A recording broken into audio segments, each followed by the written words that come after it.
Well, it's good for all of us to be together. We're meeting today at an incredibly important time in the country to state the obvious. And over the past 10 months, we've won passage of some, I think, extraordinary parts of our economic agenda. The bipartisan infrastructure law, the biggest infrastructure package since the Eisenhower administration with the help of some of our friends on the other side of the aisle. The CHIPS Act, a law to spur investments and microchips, which I might point out were invented here in the United States of America and refined. But the CHIPS Act is a gigantic investment, and it's going to create a number of jobs and technologies for the future. The Inflation Reduction Act, the law brings down the cost of prescription drugs, healthcare premiums, and invests in a made in America and a clean energy future. And the three things, along with other steps we've taken, like the American Rescue Plan, student debt relief, and is proof that democracy can deliver for the people. And there's a foundation of the kind of strong, forward-looking economy that we want to continue to build. The economy with lower prices, more breathing room for middle-class families, an economy with good-paying jobs you can raise a family on and just have, as I said, just a little bit of breathing room, whether you went to college or not. An economy that leads the world in technology and clean energy, and an economy that ends our dependence on foreign sources across the entire supply chain. And so this economy that works for the country from the bottom up and the middle out, as I said from the beginning. I'm not a big fan of trickle-down economics. I find the trickle stops fairly quickly coming down. But when working folks are doing well, the middle class is doing well, the wealthy do very well. Everybody does well.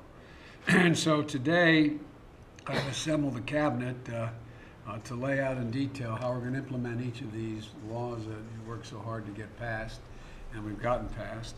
And because passing these historic bills is only the first step in delivering to the American people, but it's just that, it's the first step. I've asked each relevant cabinet agency to come forward today with a plan to help get the American people and our economy on the right side as fast as possible, and to spend taxpayers' money wisely. I might add, with all these legislations we passed, Madam Vice President, we've still reduced the deficit substantially. In our first year, over $300 billion, and this year, it's estimated to be somewhere in excess of $1.5 trillion, maybe as much as $1.7 trillion. So, you know, we're going to spend the money wisely to buy American. For example, we're going to lower the cost of prescription drugs by letting Medicare negotiate prices with the drug companies. We've been proposing that for a long time, but pharma is a tough opponent on these issues, and we finally got that legislation through. We're going to reduce the cost of health insurance under the Affordable Care Act because of action we've taken in the past, about $800 a premium this year, or a person this year. And we're going to hire more teachers. We're going to create millions of good-paying jobs, union jobs in manufacturing. I know it's not always the case. Not everyone, even my own team, necessarily agrees with me, but I don't know where it's written that we can't be a manufacturing center for the world. We've created over 600,000 manufacturing jobs, and I think we're going to continue. Just last week, major companies announced billions in new investments to make new solar panels here in the United States, fiber optic cables in the United States, electric cars, computer chips. Here in the United States, we're going to be employing American workers and using American products.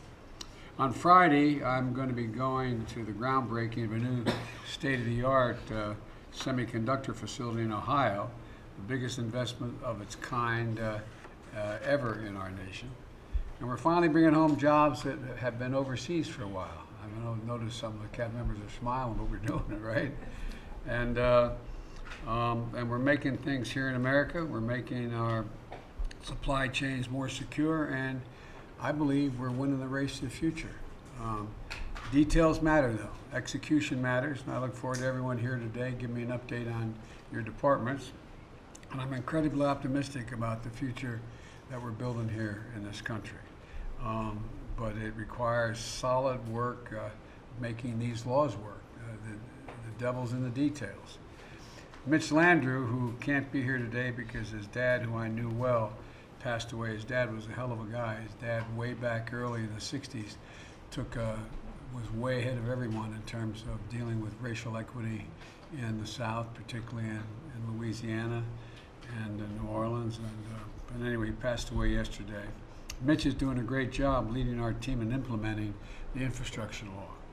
And earlier today, Secretary Raimondo announced the plan we're putting in place to get the CHIPS Act off the ground, and it's just the beginning.